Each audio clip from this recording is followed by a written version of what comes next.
You can see a cue to stop. You can just turn it off. Yeah. Welcome to tonight's program. We have an exciting program for you tonight with, I just said that same thing twice. Tonight we are going to be talking about pursuing your passions, a career panel of community members. Tonight's event is a collaboration between Korean American Civic Empowerment, KCS, Korean Community Services of New York, right? Not Greater New York, just New York? And New Jersey, And New Jersey, yes. And which also with the YASP program in KCS, along in conjunction with this beautiful auditorium by Queens Public Library. Right now, I would love to invite to the stage Councilwoman Sandra to give some remarks. Oh, there we go.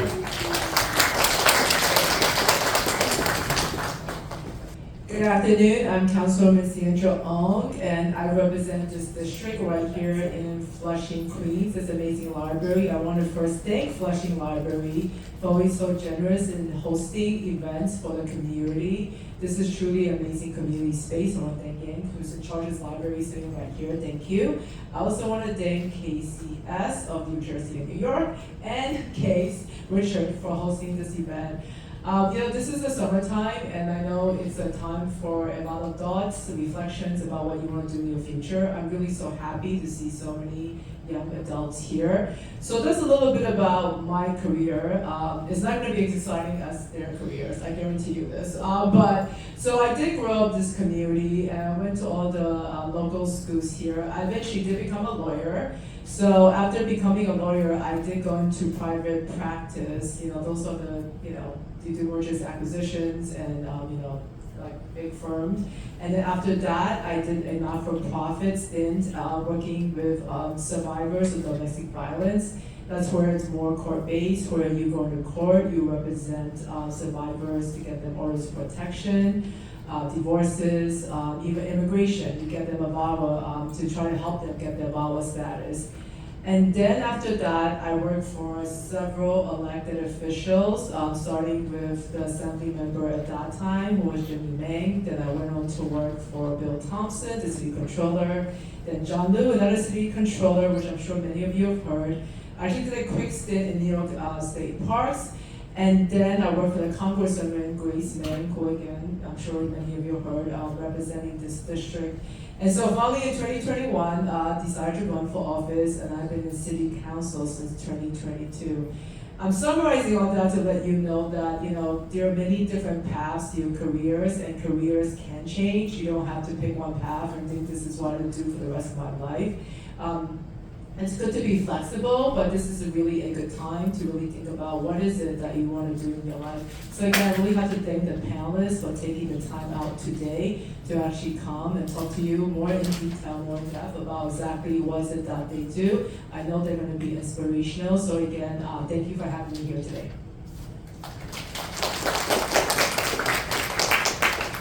Thank you so much, Councilwoman. We're going to start introducing our panelists, and we're going to get to know them a little better. Everyone should have received a flyer with some of the bios in the back. So we're going to go one by one, and we have a little video presentation for each folks. So we're going to start with Ms. Stephanie Chang. Ms. Chang is an actor, screenwriter, and creator. Her screenplay, Half the Sky, was a quarterfinalist at the prestigious Austin Film Festival, second rounder at Sundance Film Institute, and tells the story of the first Asian American female pilot in World War II. Yes, there were Asian American pilots in World War II. Her upcoming project, A Chinatown Ghost Story, continues her passion for bringing unique narratives to the screen. Beyond her work in film, Stephanie is deeply committed to her community. She serves on the board of directors for the Charles B. Wang Community Health Center, member of the events committee at Chinatown YMCA, former advisory committee member of the NACHC, National Association of Community Health Centers, and AAPCHO, and is a proud resident of Chinatown. Here is some of her acting chops. I love Kanye. He has the same birthday as my mom, June 8th, except he was born in 1977. Oh, he's so talented. I mean, he writes his own songs, he raps, he produces, he's even a fashion designer. I mean, he does it all. It's too bad about the divorce with Kim, though. Since they have 4 kids and all. But hey, he's single. Oh, can you believe that he pays $200,000 a month in alimony? I'm sorry. I really don't care about his life. Oh, but it's great that you know so much about him. Oh, I can remember everything about someone's life, but I can't remember my own lines. Oh. Oh, do you have an Instagram? Chris was so sweet this morning. He walked me up the stairs. It's nice of him. Nice? He's perfect. He's handsome. He's rich, but he doesn't flaunt it. And I heard him on the phone with his grandma saying he has tickets to a Disney Underground tour, and she was saying she doesn't want to go because she's too decrepit. Do you know what this means? Old age comes to us all. No, he has a free ticket and you can nab it. Why me? Because he likes you and you like him. You're just being sad and mopey and protective of your heart since that guy Roger.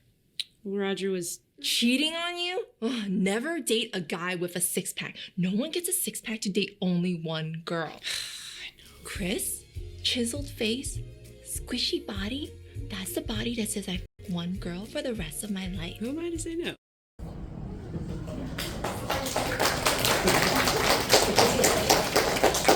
That was acting.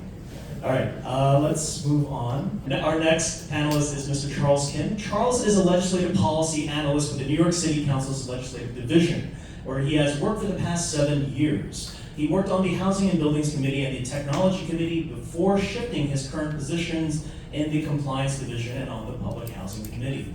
In his role, he works directly with City Council members, city agency officials, the Mayor's Office, other local electeds, and members of the public to help pass legislation, improve enforcement of local laws, and realize policy goals. Charles is passionate about the environment, the arts, community service, and youth empowerment. Here is a video presentation. Actually, no, before that, just a couple of things I think Charles wanted to share.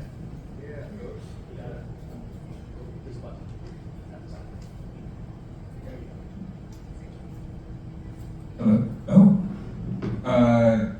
So I wasn't expecting to go so soon. This was kind of supposed to be after like everyone else's super artsy, awesome presentations, and then I'd show up and be like, fun! But with that being said, so this is like a committee report. This is something that's like publicly available for you all to view. The city council basically, we can go to the next slide. That is, I don't know how many of you have visited the council's webpage, but it's great. Our web development division works very hard on it.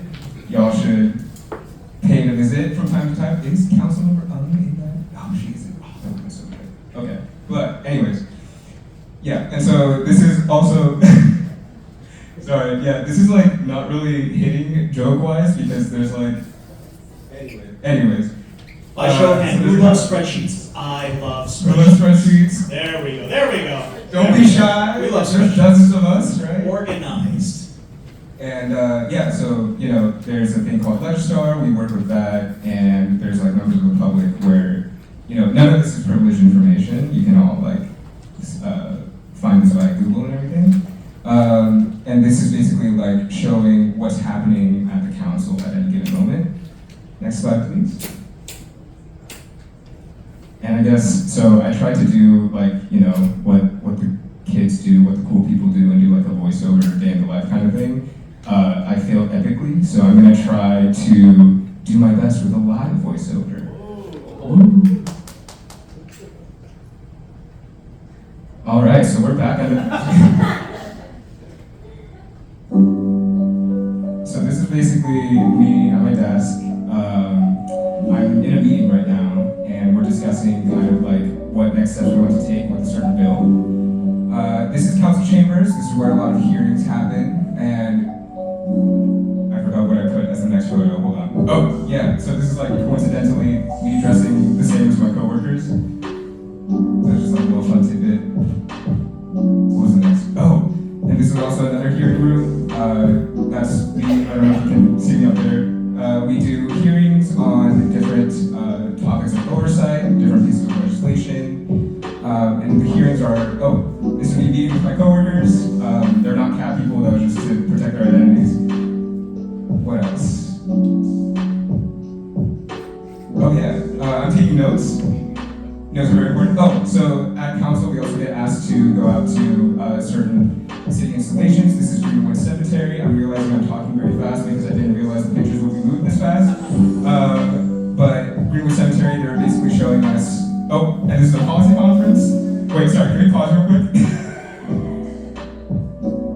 Thank you so much. Okay, so just to take a quick breath, before what you saw was Greenwood Cemetery, they basically were showing us different green infrastructure initiatives that they had installed around their, essentially their park space.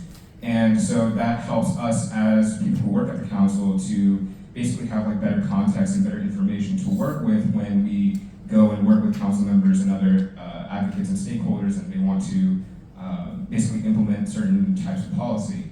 And this, what you see here, is basically another iteration of that. We'll also go out either on our own or we'll be invited to attend certain like policy conferences. So this was like a Urban Green Council, green construction policy conference that was held at NYU. And so myself and some of my colleagues went to kind of get a lay of the land on what people in the industry, what people in the advocacy space were wanting to work on in the future. And I think we can play it down. I'm still taking notes. There was a lot of notes to take on this meeting. Oh, can we pause real quick? Thank you so much.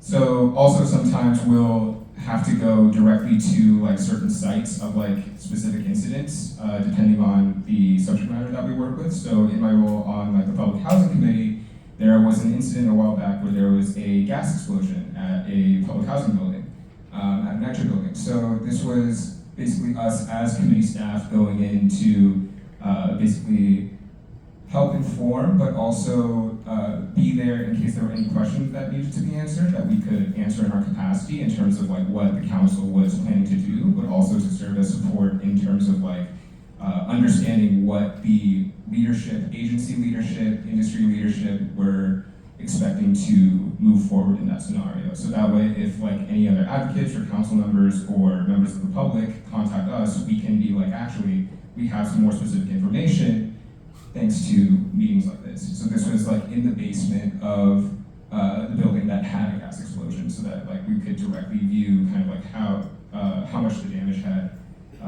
extended and what was being done to repair, and things like that.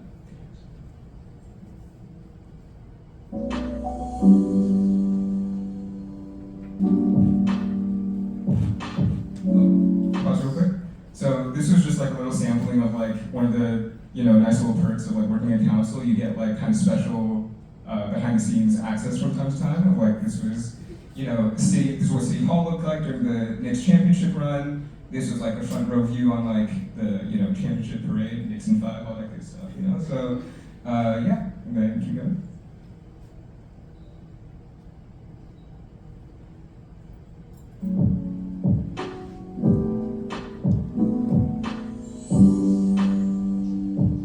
Some more notes. Yeah. Okay, pause here.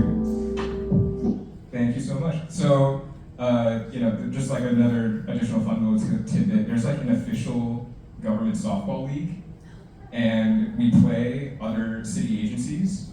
The finance division, shockingly good for working on spreadsheets all the time. They're like crushing it. On the left is DOHMH, the Department of Health and Mental Hygiene. Their mascot is a syringe, which is crazy, but also hilarious. And then on the right, you have, we get mentioned by the speaker. Got a special shout out because we beat the mayor's office in a softball game. And when I say we, I mean yes, like yours truly included was part of that softball game.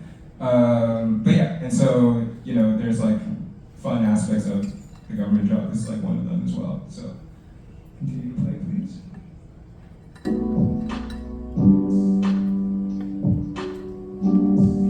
Oh yeah, this is like, you don't have to pause here. This is just like an example of some of the shenanigans that happened in City Hall Park. So like, what the heck was going on there, right? Oh my God. Anyways, I think that's close to the end of it. Yeah, so, oh, pause here.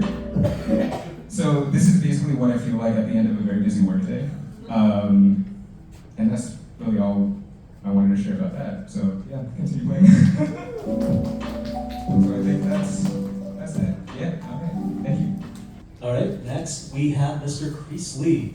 Kreese is a New York-based Korean-American comic artist and illustrator who has worked on various projects and covers for Marvel, DC, Image, and many others.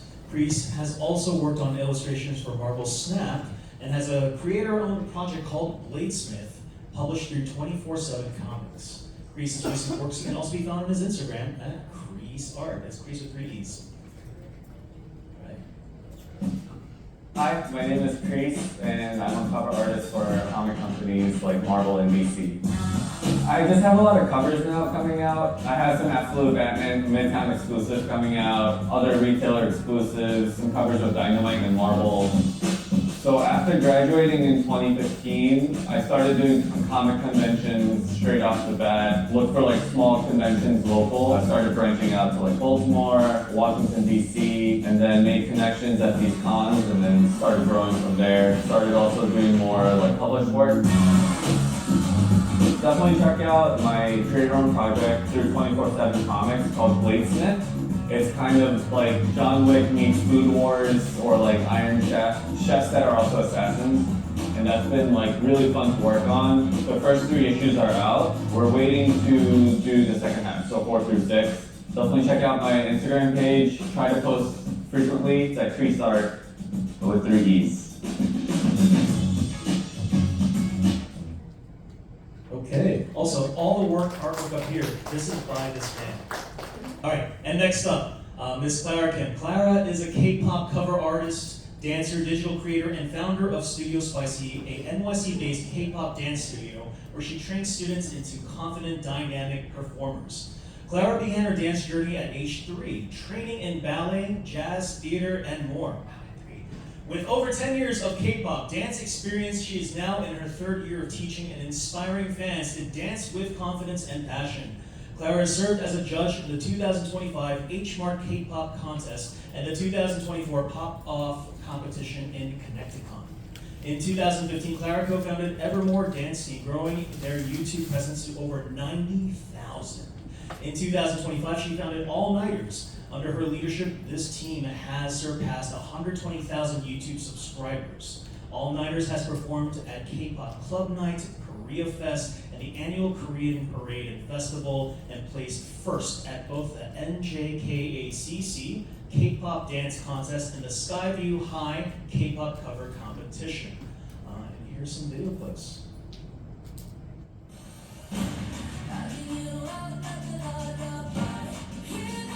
Just for some context, I was reached out via Netflix to help promote once the movie is out.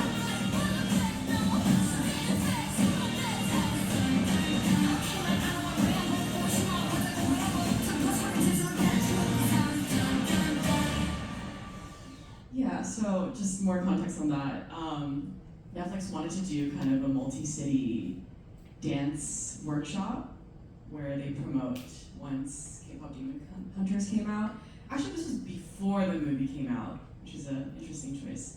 But, so the movie hadn't come out, they were trying to promote it, and they had me go to Texas, for some reason, to teach a class. And this was original choreo of mine to help promote the song and get people hyped up for the movie. This is just what my day looks like. The last time I checked, my class has 28 people. Let's see how many people actually show up. I have not taught this large of a class.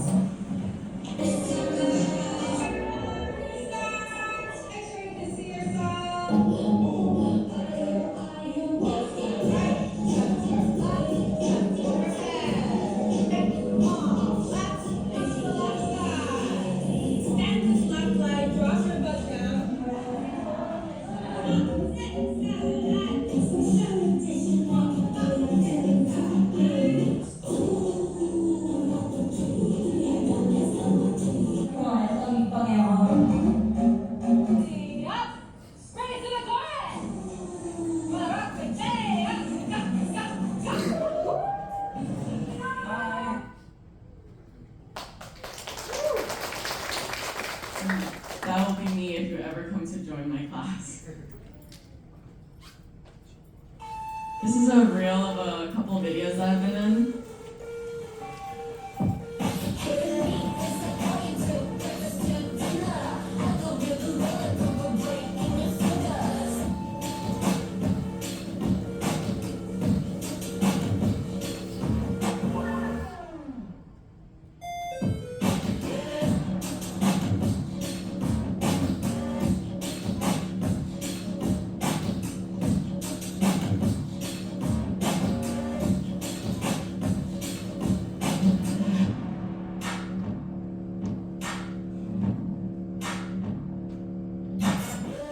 If you're ever in Times Square and you see me, come say hi.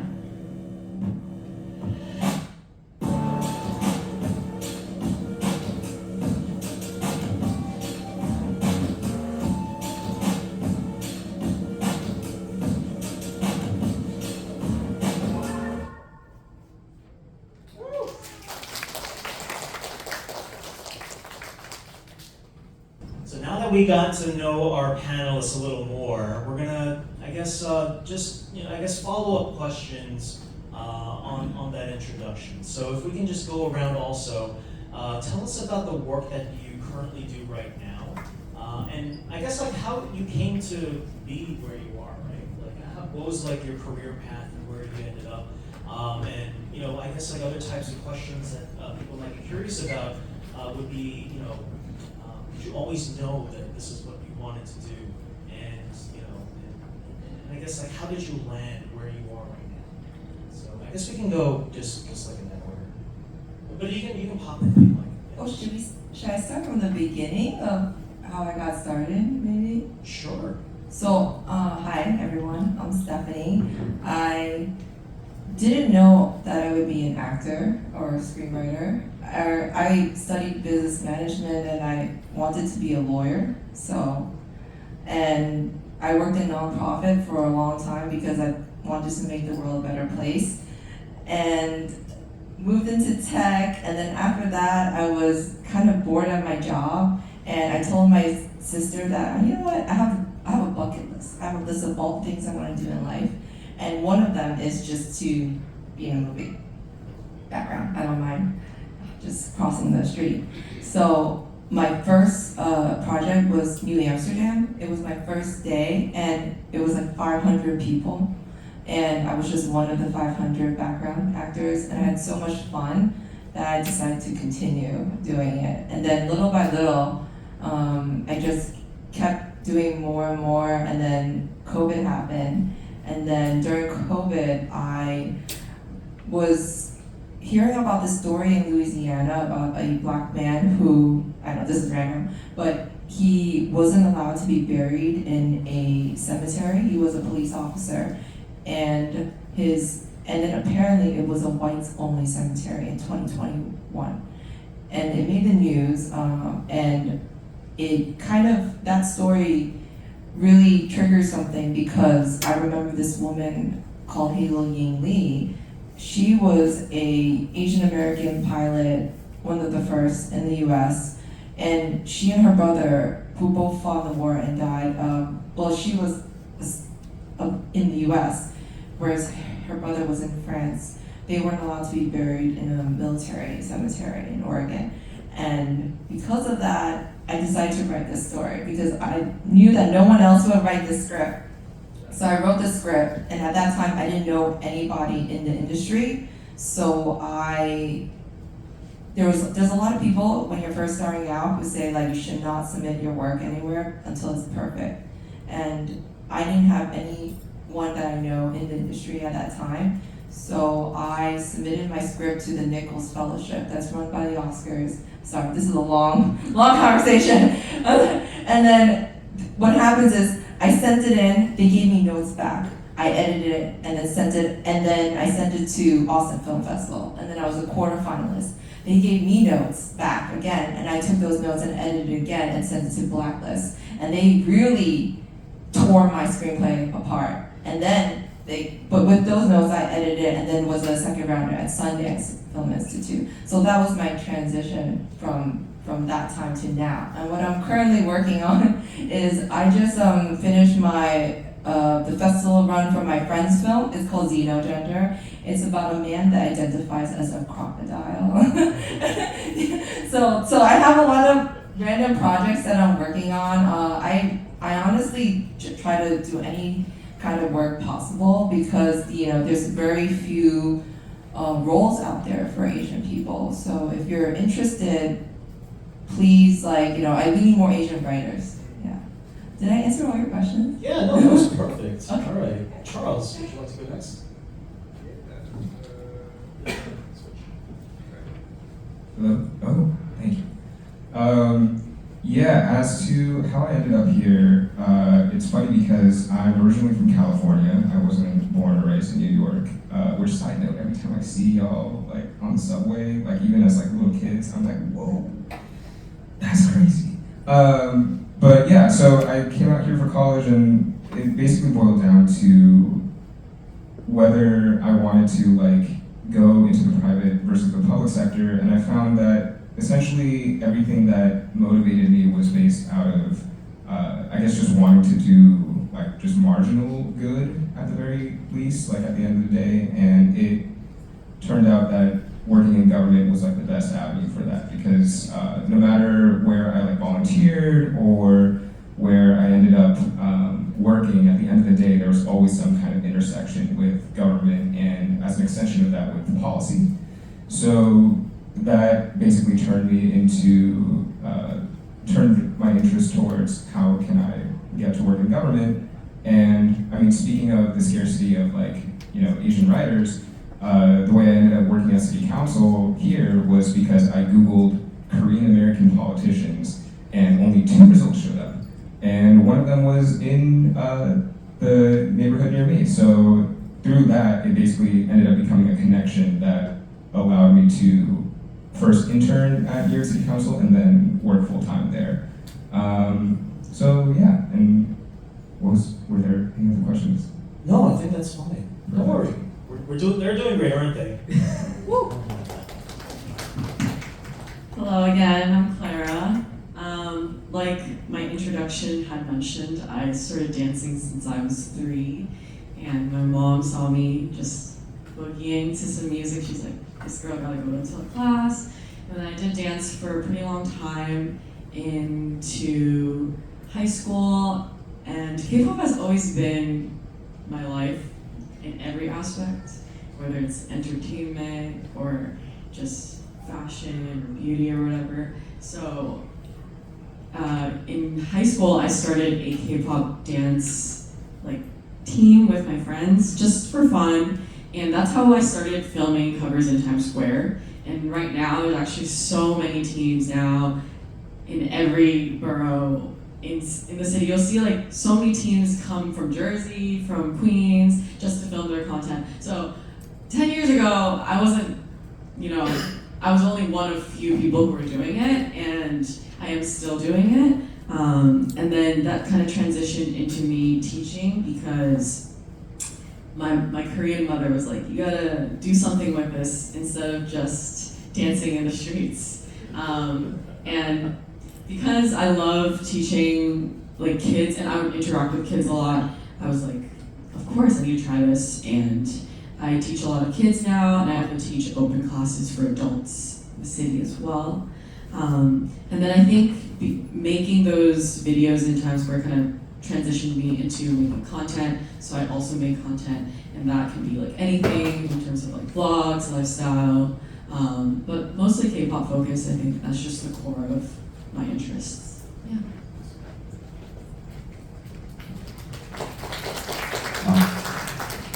My name's Chris. How did I get into art? I wasn't good at music, so that was my first choice, and I always drew as a kid, and so naturally I just went into drawing, and I watched a lot of cartoons growing up, so drawing superheroes was kind of my dream, and went to school for it, and then after school I did a lot of conventions, Comic Cons, and then built a lot of connections to get opportunities to work in the industry.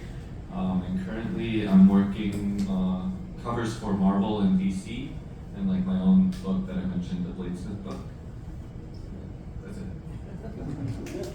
Awesome. All right. So, I know that for a lot of folks that also want to pursue similar, different types of careers that you guys are in, there's always that, I guess, the voice in the back of the head that feels like, how hard is this going to be? Like, what are some hurdles along the way? So I guess from your personal experiences, because you've lived through them, and you'd be the best person to really answer those. What are some challenges that you faced? How have you tried to overcome it or to navigate through it? And and also, if it's possible, was there like a moment that made you feel like you were sure you were on the right path? And anyone can answer this one.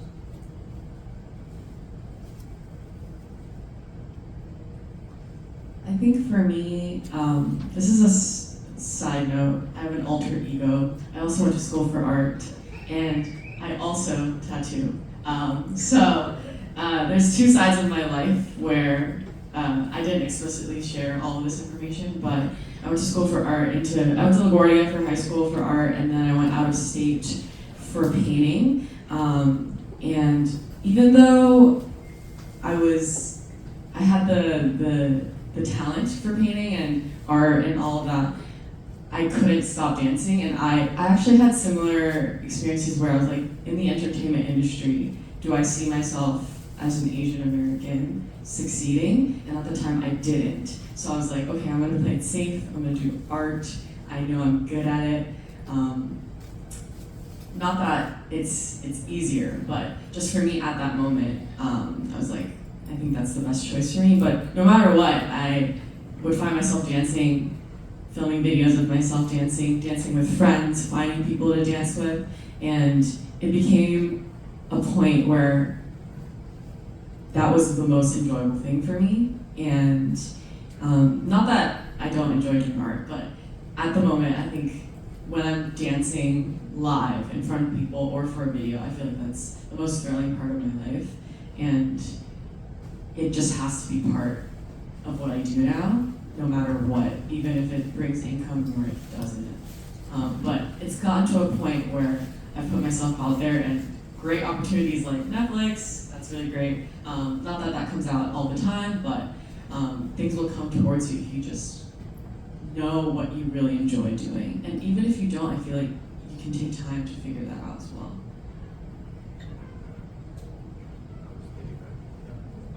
Yeah, so I feel like in the arts, it's pretty hard because you're kind of working for yourself. And like we're talking about jobs and, you're trying to make money and the living and stuff, but there's definitely like some months where you make no money and it's kind of hard to like stay motivated, but assuming that like art is like the thing that you're really passionate about, you have to be like self-critical about your own work.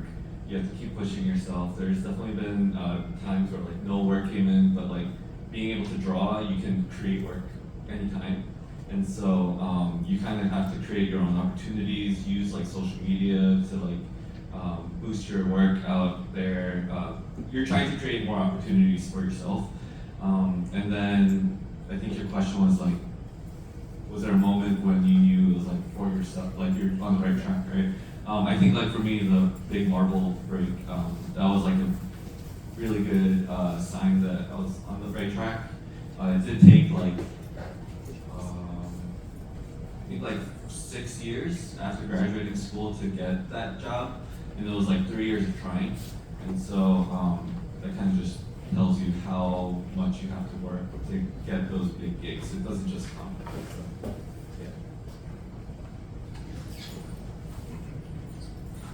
Yeah, so before my feature-length script, I wrote the YouTube video that you saw. I wrote those scenes because the script that I was presented with, I didn't really like it. So then I was like, I'm just gonna rewrite what I want to write and what I want to say. So So then I wrote those mini scenes, and then when COVID happened and there was less work for actors, I saw I was remembering that time of the woman that I remember from her story. So then I felt like I had to write. It wasn't because it was a story that really compelled me. So it took me a long time to write to edit that script. It actually only took me 3 weeks to write it, but the editing took years. And so there's gonna be a lot of walls that you have to go through. So as an actor, there are so many walls. And because people have to protect themselves. Why do people make, Marvel movies, right? It's because it's a safe route, if you keep making, people are worried about their jobs. They don't want to lose their jobs, and they want to make money for the company that they work with. So sometimes it's hard for companies to take a chance on a new person. So the best thing to do sometimes is to do your own work and put your own work out there. And if people like it, then great. If not, it's okay. You keep working on the next thing. So these independent film projects that I work on, those are my friends who were just actors, and then they decided to buy a camera, and then they started, and little by little, lighting, and then we just keep doing our own projects, and that's how we're able to keep going. We're really just working on our own independent projects right now. Yeah, so if you're worried about monthly salaries, come join the government. Right? We got stability, baby. No, in all seriousness, in terms of struggles, it's one of those things where you come face to face with what you're most deficient in. In my case, when I came to New York City Council, I realized I didn't have a lot of good work habits or study habits in that way, right? So for all y'all who are furiously Googling, how do I have a better, time management system? How do I finish before a deadline? Yada, yada, I got you. I've been there. And basically what it ended up boiling down to was perseverance in relationships, where it's through the support of my friends, family, colleagues, as well as not giving up on the work itself. And as you've heard from the other panelists, I feel there is that through line of persevering at the thing that you enjoy or that the thing you're dedicated to that I think really resonates here, because that's essentially what brought my career to the point that it is today. And in terms of when I realized I was on the right path, you see a lot of the work that I do is behind the scenes, but there are some moments where I'll come across a member of the public who will basically take me aside and be like, thank you for holding this hearing because nobody else is really talking about this. And it'll be moments like that. And I think there's definitely moments like that for you all in your lives as you pursue your interests, that when it resonates with you inside, you can really take that and be like, oh, okay, this is what I want to do. All right, thank you. I think that's a great segue to the next question I had, right? You mentioned about your friends, the people that supported you. So I guess, not guess, I know. I know what I'm going to ask next. I want to know what your community looks like, right? Your friends, the people that you work with, the people that you confide with. You don't have to name names, but what does it look like, right? How do you connect with your community? And also, how do you give back through your work, right? There's many ways that of how to contribute to your community. And so, what opportunities, programs have you offered to open doors for people? Have you mentored other people with similar passions? What is your network? What is your community? What do your,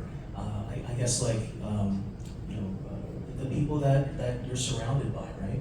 That love, support you, and also that you give that support back. What does that look like for you? So from my community, I have friends that I meet on set. So a lot of the times when you're just doing background, you could just be an extra and just get your paycheck. But I'm busy networking. I'm making friends. I love to talk. So, and from being on set, I made a lot of friends who also want to work on their own independent projects. So then, how I made some of the films, not the ones I mentioned, but some of my other film projects is because my friend had a script, and I helped edit the script, and then we filmed it. So I was doing, helping with lighting, I was helping with camera, I was helping with, I was the PA basically, moving props around, right? So my community is the people that I see on set, the background actors. So you never know who knows who, and who can get, someone that is like a sound person. So you just have to put yourself out there sometimes and just chat with people, because you don't know the resources that other people have. You might not have a lot of resources, but if you combine and group up with other people and team up, that's a team right there. That's a team that can, so some of my projects is a 3-person team. It's really small, and we're doing everything ourselves. And in terms of giving back, I do a lot of free work as well. So I have friends that are in school studying film, and if they need someone as to play an Asian mom, right? Then or a doctor, and they need and it's no pay. I'm okay with doing that, because first of all, I don't know where these kids are gonna go. One day, 50 years later, they might put me in something important, right? But also, I just find it unfair that sometimes in these film schools, right, there are a lot of money, and some students can afford $20,000 to put into their student film, because they have the connections, they have the parents, and some kids do not have that. And so I'm always working with kids who don't have that. So.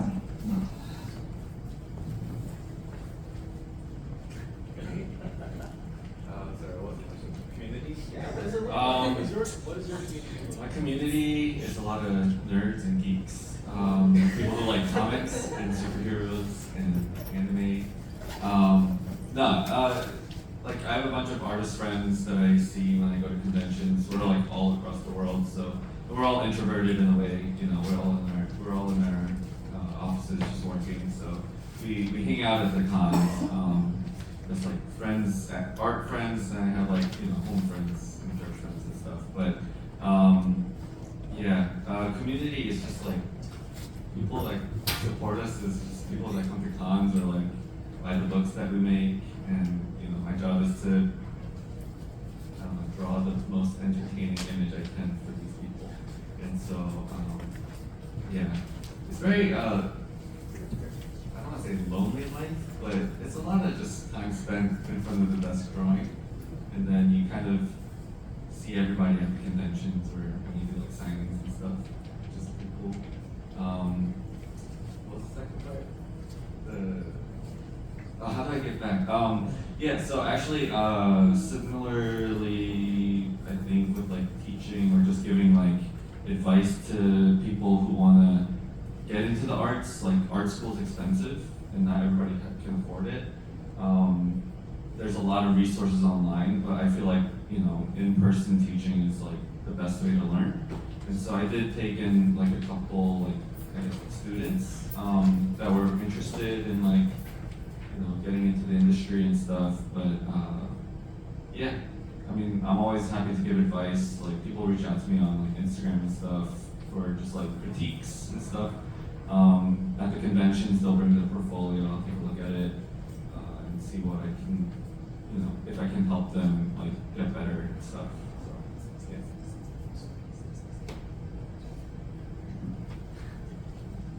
yeah. Yeah, back to the super glamorous life of government, baby.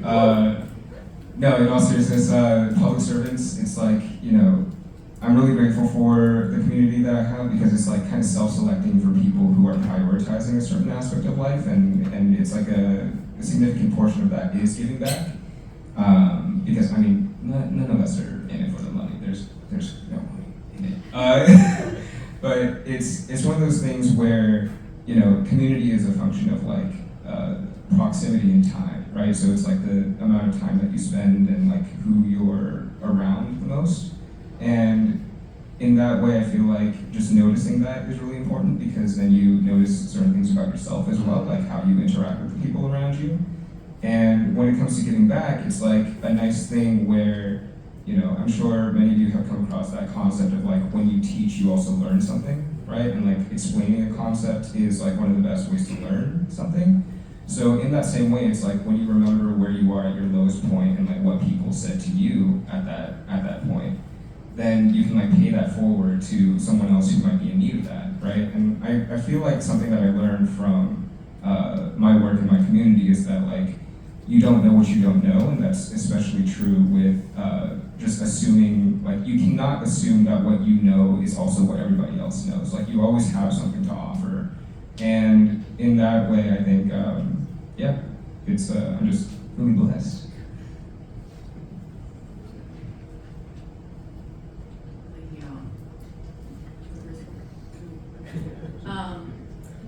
Well, my community is very local. If you go to Penn Station, there is a corridor of K-pop dancers, and that is simply because studios in New York City are too expensive. And a lot of the dancers are quite young. There's a lot of high schoolers, there's a lot of college students, there are people who are working as well, and it's just a big passion project, right? It's K-pop fans coming together, wanting to dance together. Some people take it a bit more seriously. Some people have dance backgrounds, some people don't. Some people are just doing it for the fun of, you know, whatever group that they really like. And so you'll see a whole corridor of people dancing in the heat of that specific hallway that has no AC. And then same thing with Times Square. Every evening or so, usually, you'll go there and you'll see a bunch of dancers. Now that there are a lot more teams popping up and people are making their own crews, someone's always filming a video. There's sometimes 3 to 5 teams at one time, all sharing the same space together. So I'll get there for my filming and I'll see other groups and I'll be like, well, this filming will take 2 hours at least. So there are so many different people who join the community specifically for the K-pop dance community, and you can see there's a range of people who have experience with dance, and as someone who does, I actually tend to lead a lot of the rehearsals that I am part of, and you're kind of like a dance captain for that team to help get that project along and get everyone into shape for that video that they're creating. There's also a lot of other events like random play dances. If you're a K-pop fan, you'll know. What happens is you create a big circle around, you know, whatever empty space. Usually it's an outdoor space, like a park or something. Then the DJ will play a random song, and whoever knows that song, run into the middle, dance their heart out, because K-pop choreo is already set with this song, right? So usually people are very well versed, and now that TikTok is, you know, making that a lot easier. And then whoever knows the dance will dance in the middle, and then you come back out. And it's usually like a section of the chorus or something, and that's really fun to see when such diverse people come together and you're united by this one thing, which is the song and the dance. And sometimes there are little kids, there are a lot of older fans, there's a wide range of people, and sometimes I'll be dancing alongside my students. So I teach kids who are from like 3 to 4 years old all the way up to middle school and onwards, and then I also teach adults. So I'll be dancing alongside my students, I'll be dancing alongside my friends who are also dancers with me, and you're just one little ant, part of this whole colony of people, and it's really fun, and it's actually a huge passion project because most of the time K-pop videos get copyrighted by the artist. So most of the videos I make, I don't make money off of that. It's more just because I love to do that. And then there are other extensions of making that video that I try to, you know, find how to make money off of. But it's just, we're just coming together because we love it, you know, which is the main point of our community. All right, thanks. So those were the questions that I had prepared, but for everyone that registered, they had an opportunity to submit some questions. So I have a few of them written down in advance. Some of them I'm going to combine, so I'm not going to read them off word for word. So this first one is going to be really fun. I'm going to actually combine a couple of them, right? So it's like, what's your favorite, what's the best, whatever. So this is going to be a combination. So if you guys can talk about it, it seems random, but I feel like it's very New York for the other two. The first one, I'm like, okay, we got to talk about it. What is your favorite Pokemon and why? Right? We're at the age where all of us know what it is, right? That all the panelists should know this. So what's your favorite Pokemon and why? What is your favorite boba spot? And where do you think you get the best slice of pizza? Now, if it's too challenging, you stick to the Pokemon. Pokemon, my favorite is Magikarp, because it's also my birthday Pokemon. So January 29 is 129, and Pokemon number 129 is Magikarp. See, I have a little Magikarp here. Boba spot, Kung Fu tea. I don't know. Yeah, I don't really drink boba tea too much. I don't crave it enough to like go out and find a favorite spot. Pizza though, I do like Rico's pizza. If you guys know Rico's pizza, it's Connecticut style thin crust pizza with hot oil and clam. Yeah. Thank you. I'm gonna be completely honest. I have no knowledge of Pokemon. I like in elementary school, all the boys would be playing and like talking about it, and I know Pikachu, but I'll say Pikachu, but I have no knowledge, and I don't even want to make a choice and not even be accurate to what. If I were to assign one to you, I'd say Jigglypuff, because in the show, Oh, I know Jigglypuff. is Yes. Okay. Well, thank you. And yeah, they're very nice. They try to listen. They make the effort. I appreciate that. For boba, I think my recent go-to is just AT. Just hits really hard. I love strong jasmine. And then pizza, not particularly like a specific pizza spot, but when I am really hungry after dancing, whatever pizza is nearby, honestly, just hits really hard. Yeah.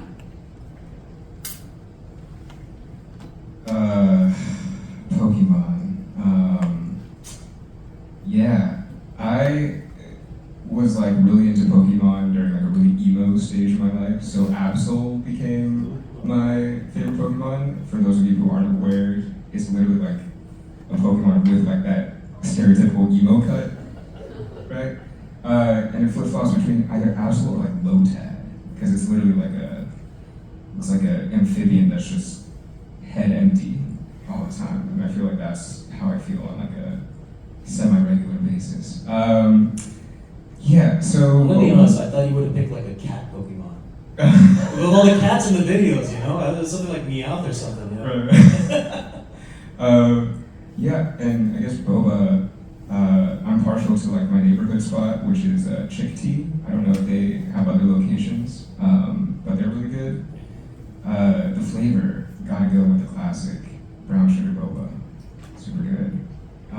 For all you crazy people that like 75% or 100% sweetness, I don't judge, but like also what? And then the last one was pizza. There's a great spot in my neighborhood again called Elegante Pizzeria, and they do, I think, the best Sicilian slice in New York. It's really good. I was playing Pokemon Go, and after I caught Pikachu, I stopped playing. So, but I guess you won the game, right? yeah, no. So I love Jigglypuff. I do love Jigglypuff. I love Pikachu. But the crazy thing is, Magikarp. So I dressed up as Princess Jasmine on a Magikarp. So I was carrying a Magikarp cut out board. Yeah. So it's crazy. So. I don't know if they understand the joke. Oh wait, no. Wait, who understands the? Oh. Who understood the joke? The joke costume. Because Aladdin. Do you know Aladdin? Please tell me you know Aladdin. I'm not that old. Aladdin, and how they're on a magic carpet. So then I think they got it. It was just not as funny. Okay, all right, okay. Which makes me feel worse. That's funny. So, what's boba? Boba and pizza. Okay, the crazy thing is, I used to drink a lot of boba as a kid, and I always wanted to open a bubble tea shop. So, then I went to Taiwan, and they tricked me, man. They were like, buy one, get one free. So I had like 2 bobas every day. So I kind of like, I don't drink as much boba anymore. It kind of scared me, because there was so much there. And then, I used to manage a boba shop. what? Richard, we can open one. In a past life. This is a business call out to plan. the movie that you were kind of sort of. Yes. Life. She was in past lives. I was cut out from that though, but I wasn't past life. And so the boba question is, I actually make my own boba at home now. So yeah, pizza place. Okay, so don't hate me, but I honestly, it's really hard because it really depends on what kind of pizza person are you. Like, do you like thin crust? Do you like thick crust? Do you like, what do you like a New York slice? So, but for me, right now, my favorite slice is the crab slice pizza that tastes like gooey lobster bisque from Artichoke's Pizza. I know everyone gets the artichoke slice, but delicious. All right, thank you. All right.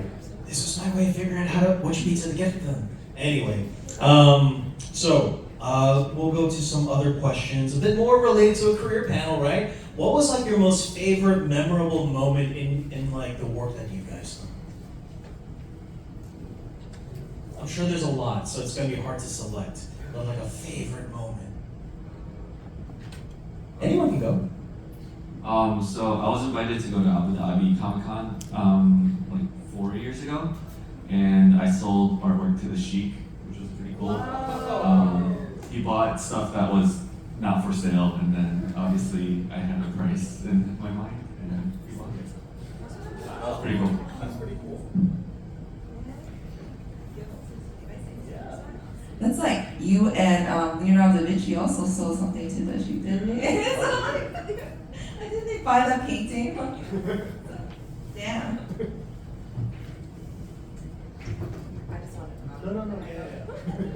Yeah, I'm trying to think.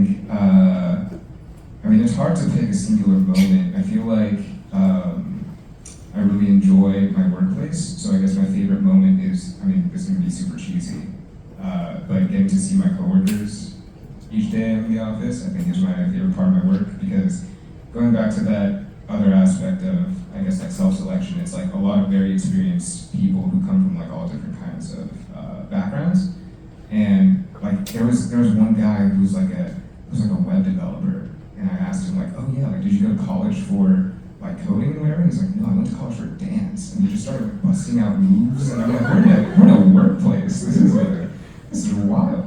But yeah, no, and I feel like each day I like learn something new, or I'm like learning something new either about the person, or like they have advice to give me about like life, like one of those things where also, so pretty much all my coworkers have like a different thing that they're also doing on the side. So they're like running their own organizations, or they're like doing their own like creative pursuits, and it basically consolidated to like a bunch of people basically showing me that like dreams only really die if you like stop chasing them, right? So I feel like I'm really fortunate to have coworkers that I guess embody that every day. So I think that would be my favorite part of the job.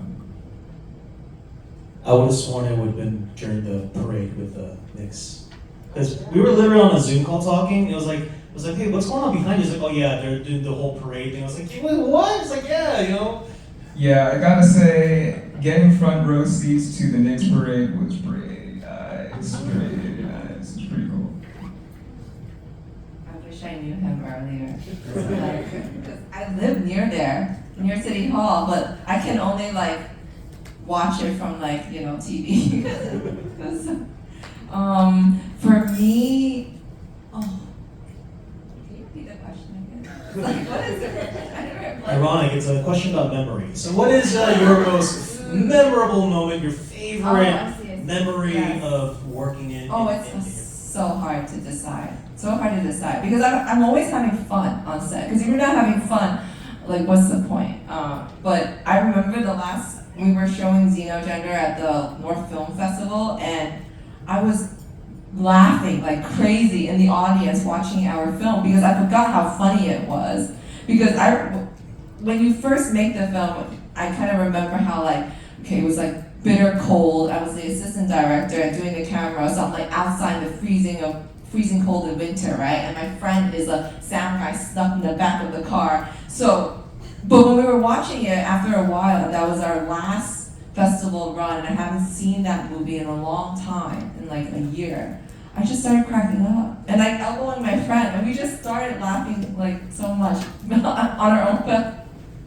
So yeah, this is fun too. No, but having a great look, that's a big theme over here. Having like fun coworkers that you like to see at work every day, like that's fantastic. That's like finding a unicorn in the forest, really. Yeah. This is very specific, but so Jenny from Blackpink, she had released her album, and like a day or so after that, she came to Radio City Music Hall to do like a showcase of it. And the concert finished, I had left the venue. The album had just been out for like 2 or 3 days or so I didn't really know the music that well. So I was learning like Jenny on the spot across the street and trying to film a TikTok, but I couldn't remember it because like I couldn't hear the music. And I was doing the dance, and apparently somebody walks by, 2 people walk by, and they're like, oh, you did a good job, or something like that, right? I turn around, and it's the 2 dancers that were dancing with Jenny. And I was like, what? Well, thank you. And then my friend was with me, but she was like doing her own thing on the side. She was like, oh, you should dance together. And I was like, no, I don't know the dance. Don't do this to me. And then they were like, oh yeah, sure. And they walk over, and then we're filming a video together. And I don't really know this dance, so I'm just trying to wing it on the spot. It was only a really short section, and we took a video together, and I was like, this is crazy. But it's so fun when it's like random things happen all the time while we're dancing in the street. Obviously, New York City streets are crazy, and I did not expect that to happen. And yeah, it's just a crazy collab moment. That's pretty cool. Also, does anybody know the pun in Jenny? The song like Jenny? Who knows the pun? Okay, so for not a lot of hands. So in Korean, Jenny can also, it's a name, sure, but it could also mean her? Who's that? That person? That girl? Right? Jenny? It's like, is it her? Jenny? Like, oh, you know. That's also a fun fact that I share in my classes, and that's why she's like pointing to everyone at some point of the song, because she's like, who's Jenny? It's me, that's her. I didn't hear that. Say it to the mic. My Chinese name is Jenny, so it was like kind of funny. Also, I don't think anyone realized that I assembled a bunch of people with C's in their names. Oh. Everyone here has a C in their name. At least one C. Yes. Huh? On purpose? No, it was a coincidence, but I realized. Okay. Back on track. I get easily distracted. So, I guess this is a little bit more specific for folks that are, I guess, self-employed, right? So, in terms of the small business life, and I know it comes with challenges, but the thing is, a lot of us, a lot of our parents are also, in a way, small business owners. Not always, but there's probably a good chunk of us where that's been the life. So, there is a difference in generational approaches, right? So, I guess from your experiences as small business owners, or contractors, or whatever it is, tell us a little bit more about your just what it's like, right? As opposed to working for a salary, and so a little comfortable over here. But in terms of what it's like to really just go out there and give it your all to really make your passion a career. It's a one-man show all the time. My parents were graphic designers, so they were freelancers as well. So it was very used to seeing them doing their own thing at home. So I don't know the life of a salary man. So I actually don't really know what I'm referencing like in comparison to that all the time. So I'm always like trying to figure out how to keep this like line of work going. And that's why I kind of carry a lot of different hats. I tattoo, I dance, I teach, I make content, and it's all intertwined into things that I like to do, but it's managing all of that at the same time and prioritizing certain things over others to make sure that you don't burn yourself out.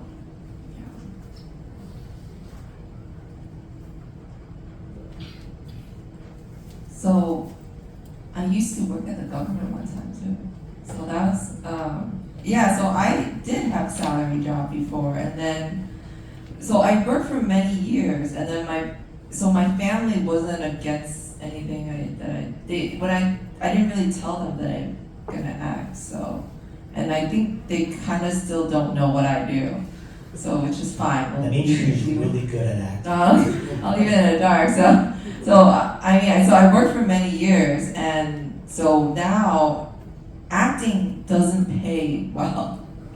Commercials pay better, so I do audition all the time for commercials, and that's how I get paid more. But it is tough. It is tough industry. So I also still do background. I really love it. Actually, from background acting, this is how I pick up people for other roles. So I would add them on my Instagram, and then if ever my friends need someone who I'm looking for someone who looks like a security guard outside a club, and then I'll be like, I have someone in mind. So so I'm always trying to find work here and there.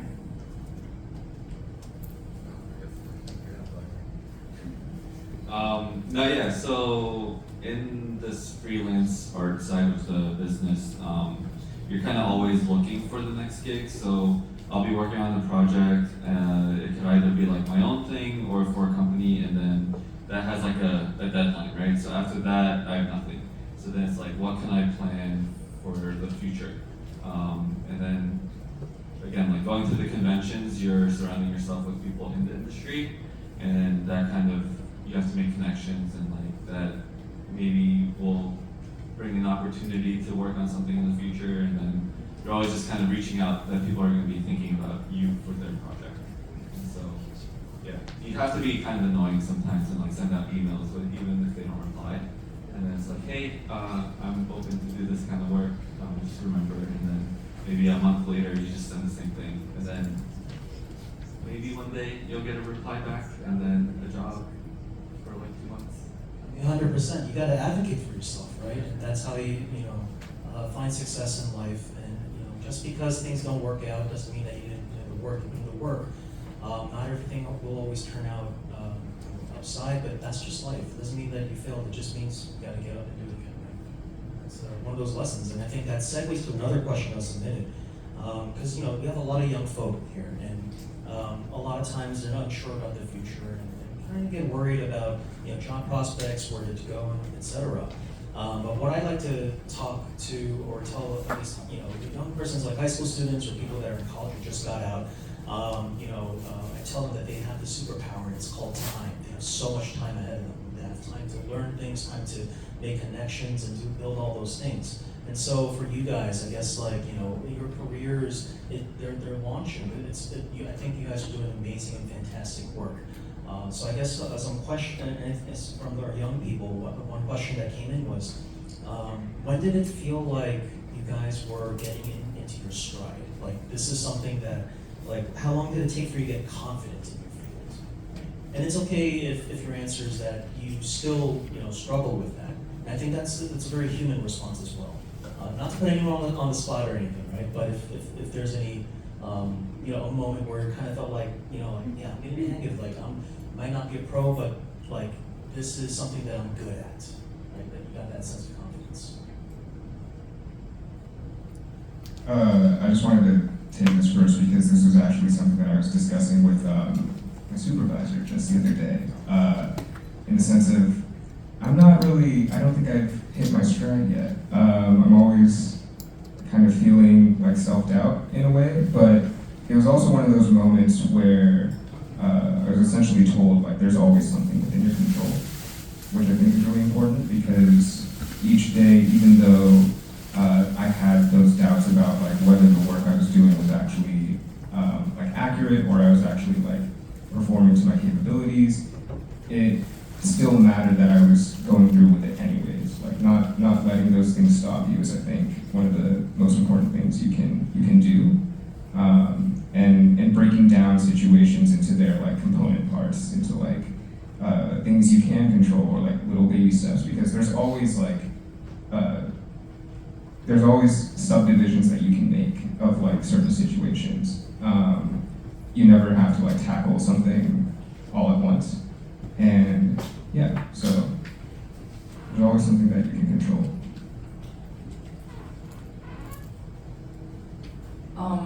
So I'm always doing something.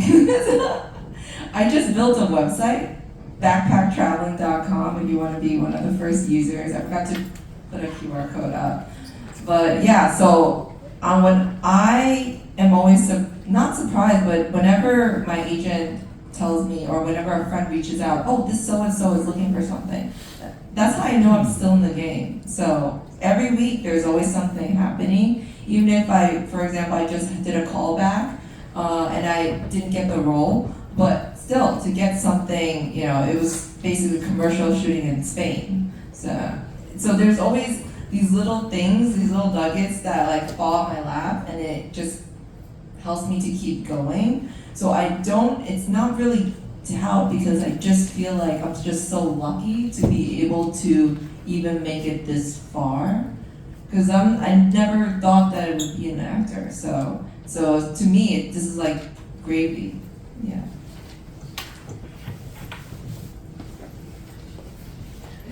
Sure. The question is, about when during your career did you feel confident about what you're doing? Right? And it's okay also if you felt confident from the beginning. It's like, I'm a superstar. Like, I don't understand the question. That's actually kind of what I'm gonna say, but when I perform, I kind of black out and I don't really remember everything in detail because I'm like playing the part of whatever I'm doing in that moment. And that's just how performing in general has been. And just further background, I did theater growing up. So like being on stage, like lights here, the audience ends up being black.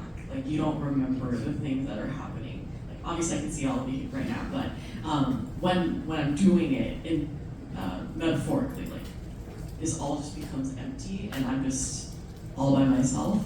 And I feel like that feeling is what has continued to drive me as a dancer. Like when I'm in Times Square, I don't remember anything that's happening around me unless someone interrupts us or something, but I could not tell you who was standing around us or what was going on or what time it was, right? So I think for me, that's what dance is, and that's why that's just driving me throughout this whole career. But also when I'm teaching my kids, I have a couple of students that are middle school or like 10 to 12 aged girls who we've created a little team at one of the studios I work at, and they are so talented. And seeing them on stage doing their thing, I get to see them from a third point of view. So then I'm like, oh, that's what it looks like to see somebody do something that they love, when usually I'm the one as the first person just not knowing what other people see. And that has been really great to see them grow into their dance experience.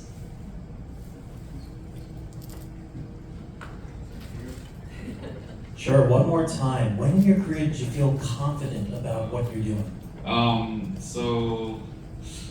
Confidence. I think, when someone buys your work, it kind of gives you like a physical action, like of approval that you're actually doing something good. Something that people are willing to pay for. But at the same time, I still feel like not as confident even after working on so many things, because there's just so many good artists out there too. And then obviously I'm comparing myself to them and but I think that's like a healthy way of critiquing your own work. But I don't think you should feel too confident, at least in drawing. You shouldn't feel too confident because that's when you stop getting better. And so that's what I was always told too. Like there's some certain artists out there not gonna name names, but you know that they're confident in their work, and then they haven't changed their style in like the past 10 years. And so There's a specific comic artist I have in mind that I think you might be referring to. But I won't say his name. yeah, Or her name. we won't make There it it is. easier. But yeah, I think someone buying my work was like, you know, like, oh, you're doing something good, and then keep that going. Gotcha. I think we have time for 2 more submitted questions before the final one. So this next one, I guess it's about, like a lot of our cultural identity, right? And I think you guys were also talking about it before when folks were starting to trickle in. And it's about our, like our Asian identity, Asian American life here, our heritage, the way we grew up. How has this affected the way that you've approached your work? The stereotype is, Asian parents are like, you gotta be doctor or lawyer. I'm a lawyer. So that's what happened. You wanted to be a lawyer at some point. You were spending some medical terms before, right? So, or something like that. And like, I did want to be a lawyer. at one point, but that's what I'm saying. And so, but it's okay that you don't have, because you don't have to go that route. I'm a lawyer, I practice law, I've been to court, I've done a lot of cool things, but then I decided to one day pivot and work full-time in the nonprofit sphere. So that I can do cool things like this with meeting amazing, fantastically accomplished people and having to speak with all of you, right? I love doing this. It's not the lawyer life, but I was okay with it. Right? And so I guess for you guys, as with your Asian American heritage, the way you grew up and all that stuff, how does that really play in to the work that you guys do? If at all. If it doesn't affect it at all, I mean, I guess 2026 we've come a very long way, right? And it doesn't always have to be like, the assumption is that it's always a negative thing, but it can also be a very positive thing where, because I believe that diversity brings such a nice pool of talents from different experiences. And I think I'm talking too much on your behalf, and I might be taking this, oh man, he said the thing I was gonna say. So I'm gonna let the panelists speak a little bit more on this. Yeah, sorry. Yeah, I didn't, my parents didn't know I applied to art school in high school, and so, but apparently they were fine with it, and it was something that I was like pretty decent at, and so I think after graduating, they really didn't they didn't think I was doing anything because I would just be in my room drawing all the time. But there was like a point in my time where like my dad saw me working at a con, and then he actually like didn't bother me as much or like didn't worry about me as much. But my parents also did music, so it kind of it gives me the excuse to not do a traditional job. I don't think I'd be good at a traditional job either. But yeah, so there's that, and then there was something you said. What was like the second part of that question? I guess with our heritage, right, or at least our lived experiences, how's that impacted the work you do? But also as a side note, I actually know his dad. He's really cool. And there was a moment in life where I actually knew his dad longer than I knew him, and I was like, wait, you guys are related? I was like, what? And so yeah, that's like a whole side origin story of how I got to know this. I got my first Marvel gig because I'm Korean. They were doing a project called Tiger Division, and it was with a team of like Korean superheroes, and they were looking for some Korean artists and writers and stuff, and I was one of the people. And I got that gig because like a couple months before I actually met up with the editor at Marvel at a con, and so just like me pestering him, emailing him about asking for a job and any openings or whatever, and then he emails me back with this. And so me being Korean was definitely helpful. There is a negative side, if I can kind of go into that. You kind of get typecasted in certain cases where like I only end up doing the Korean characters, and that's not what I wanted. And so there were actually some opportunities where they offered me to draw a book, and it was another Korean character, and I said no. And it was also like a webtoon format, which I don't want to do.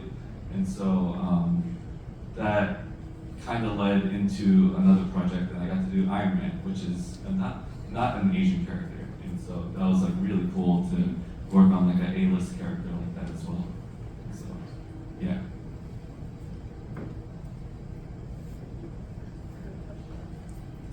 First part of the question, or the general idea of the question is, with our heritage, right? Our heritage, our culture, our lived experiences, how's that impacted your work? And it can be positive, it can be the downsides, it can be a mix of both. Whatever your lived experiences and your truth is. Yeah, I think like I mentioned earlier, so I had done visual arts and dance alongside each other for a long time growing up. And then when I was trying to figure out what I want to do with my life, I was very doubtful that the entertainment industry would actually be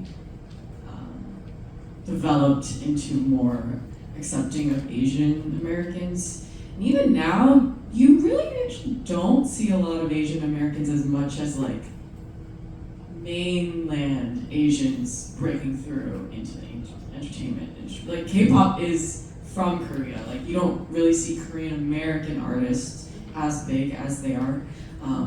So that was why I doubted myself, and then I went into the visual arts direction. But then now gaining confidence from how much K-pop has extended out to the West, I just take this fully as part of my identity. And also, ironically, unironically, the K-pop dance community, there's like a handful of Korean Americans or Koreans who are dancing with me. So I'd like to be one of those proud Koreans who are dancing K-pop, you know, even though there's only a few of us.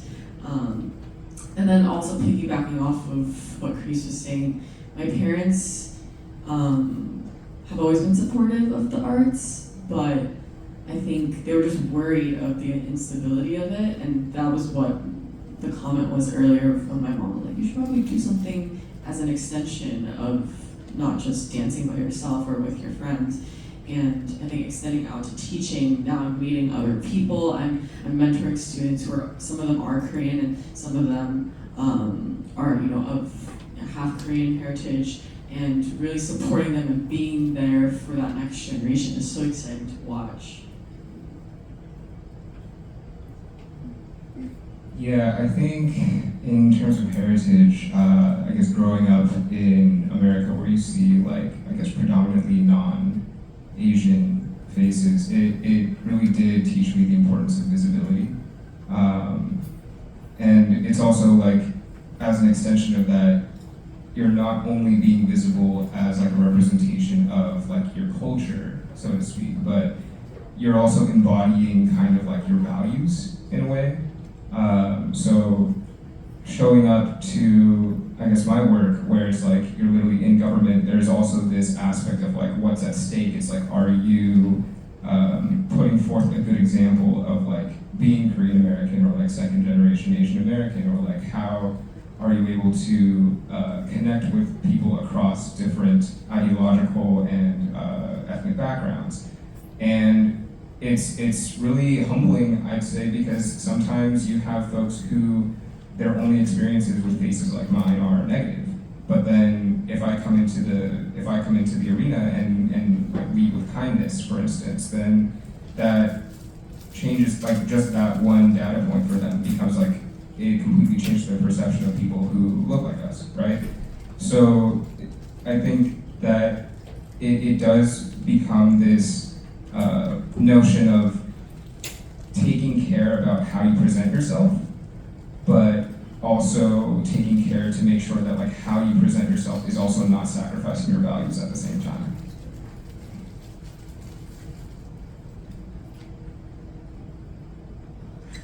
So I'm Chinese American, Fujonese. So my family is very conservative, and they expect me to just get married and have kids, I guess. And while being a doctor at the same time, or a lawyer. I wish I had majored in art school because I do love painting and I love art. I think being Asian American has, and being born and raised in New York, first of all, and then being Asian American, I grew up in Woodside. Woodside is a very diverse neighborhood, so I never felt excluded or different, because we had people from everywhere. In terms of stories, though, I focus on Asian American stories. Half the Sky, Asian American story. A Chinatown ghost story that was inspired by someone who was actually murdered in 1909 in Chinatown.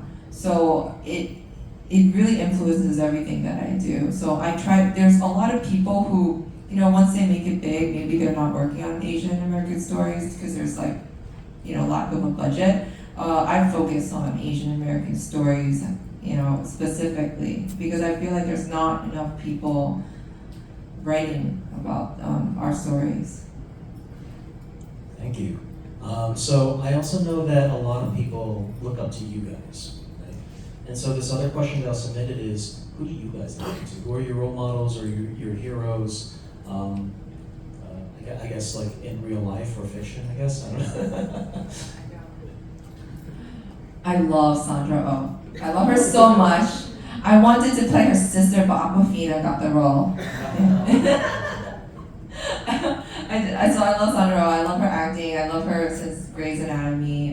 There's a lot of people, just Anna May Wong being like the first Asian American actress. I feel like you look like you could play your sister really well. Yeah, that's what people say. And not that Asians all look alike, but I feel like I could play her sister. Or I'll be her stand-in. I just love her so much. Is it just Sandra Oh, or is there anyone else from your life that you look up to? It doesn't have to be an actor. It could be Yeah, it could be anyone. Yeah. I see. Man, look up to yourself. Be the person that you want to look up to. Yeah. I feel like this goes for a lot of us who have immigrant parents, but I look up to them a lot. And then, especially as I get older, and I'm reaching the ages that they were when they immigrated to America. It's like my parents moved here when they were 26, 27. And I'm thinking about that right now. I'm like, ugh, how? That's insane. And then made a whole new life and first of all, made friends in your mid-20s in a completely foreign, that's insane. That's insane to me. But don't scare them. No, right, sorry. No, if you want to move abroad, you can do whatever you set your mind to, as evidenced by my parents. I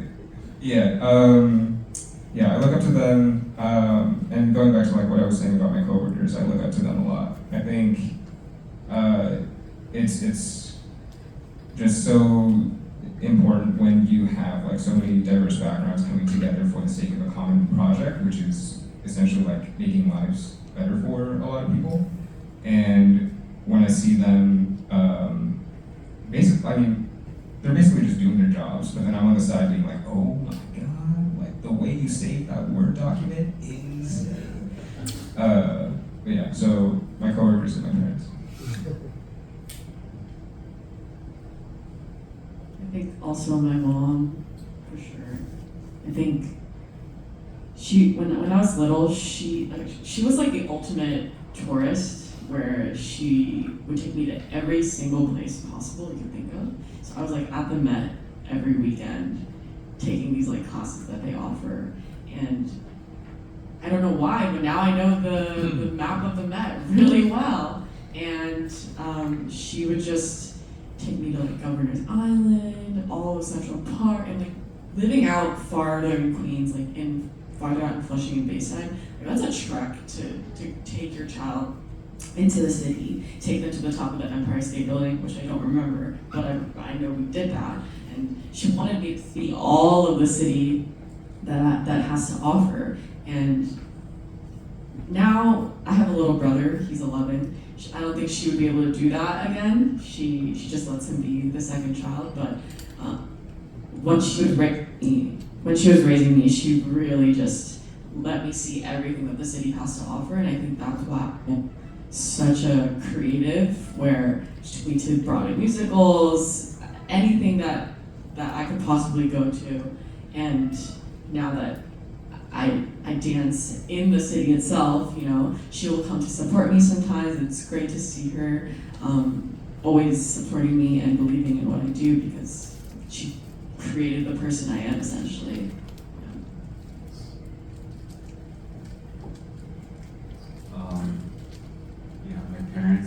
obviously.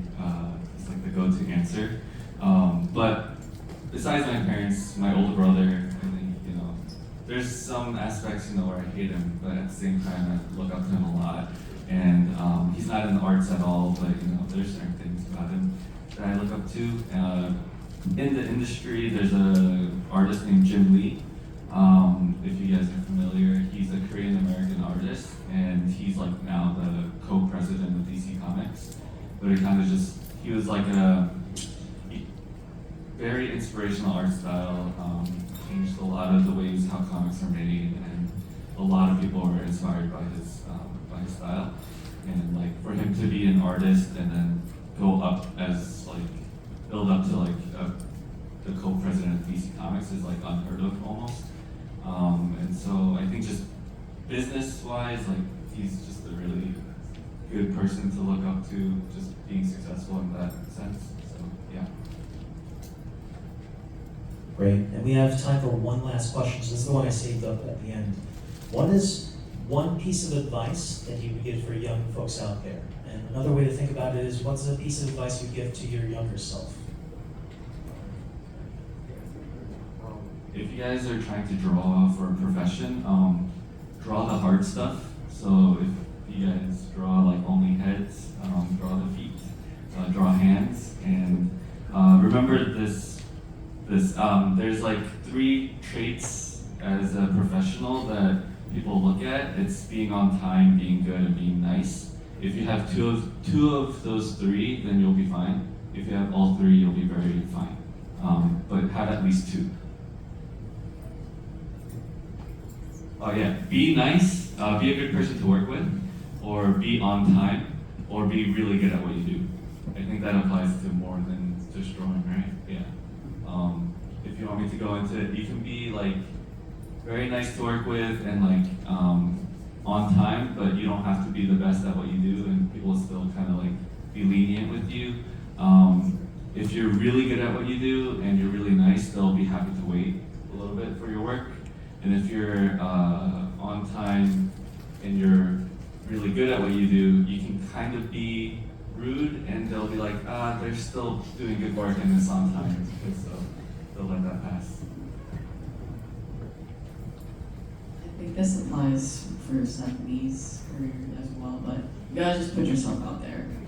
I think for entertainment and dance, and it's all about visibility, and if people don't know who you are just in general, then how are they gonna find you, right? If you don't have, like, I use my social media as kind of like a portfolio, right? So you gotta just put yourself out there, post whatever you want, no matter what it feels like in the moment, because then later you can archive it, but for now, just put it out there so that people can see what you're working on.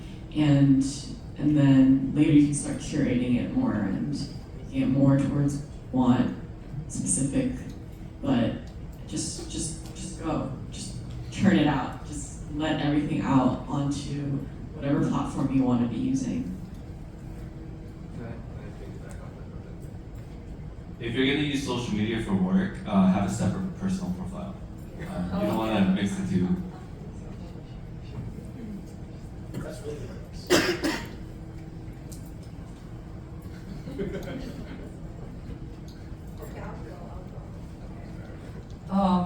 I agree with what everyone said about, because being on time is so important as an actor, because people could lose millions of dollars on a production if you're late.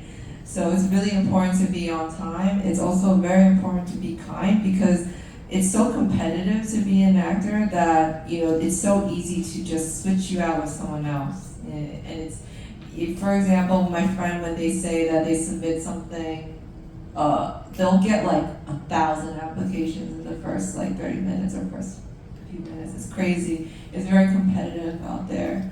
But I also want to say have you ever heard of Ikigai?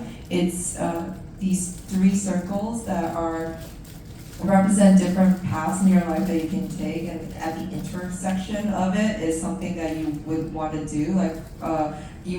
Because the advice that we give you, like you might be creating new roles. There are new jobs out there that we don't know that didn't even exist before. So just finding something that you can get paid for, something that you're good at, and something that you like to do. And if you can find a job in those three intersections, I think you'll go really far. Everyone had such good advice. Yeah, I mean, I guess something that's been ringing true for me lately is like making them say no. I feel like, and this is what I shared with, I feel like I shared with you all previously. It's like, I feel like so often we're kind of conditioned to ask for permission in a lot of ways, and it leads to us kind of like being afraid to like take a plunge on certain things. But like everyone here was saying, like putting yourself out there, the fear, I feel like we are also afraid far more than like what the reality is. It's like the fear of like what we have, like what we think of in our mind is always like far scarier than like what the actual reality is. So I would say like, yeah, making them say no, and that applies to things like relationships, for instance. Like if you're afraid of like talking to someone because like they would never like someone like me, it's like, well, find that out first, right? And then, I mean, if they don't, then like, oh, sorry. But you can just move on to the next one, right? Or you can just keep at it, and then make them like you at the end of the day, you know? Yeah, so, you know.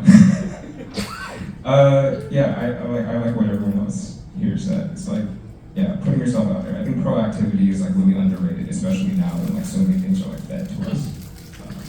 Yeah. Okay, thank you. And that was our panel. Let's give them a loud round of applause. All right, then we're going to do a group photo with everybody here. Can everyone like just try to get to the center of the rows that they're in, and then we're gonna try to like do like a group stage selfie. Yeah, that's what we're gonna do. Yeah. So everyone just try to like get to the center of the row that you're in, so you can get in the photo. Don't be shy. Remember, you gotta show up, right? That's like the theme of this. So it's recording, right? Both? All right, awesome. At the count of 3, we're gonna say, pursue your passion, all right? 1, 2, 3. Pursue your passion! Woo! All right, thank you all for coming. There is a QR code. To learn more about KCS and the work that they do, they also have a lot of volunteer opportunities. You can scan the QR code right over there. And I have my own separate QR code. I am from Green American Civic Empowerment. So if you want to learn more about us and volunteer with us, you can just click the QR code all over here. So I'll just keep it there. You can also take a photo, you know.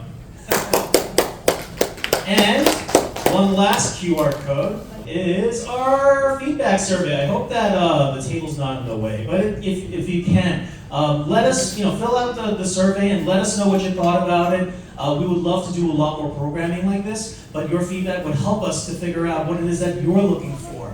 You want more career panels? You want more talking about the legislative process in City Hall? Fill out the survey, let us know what you like.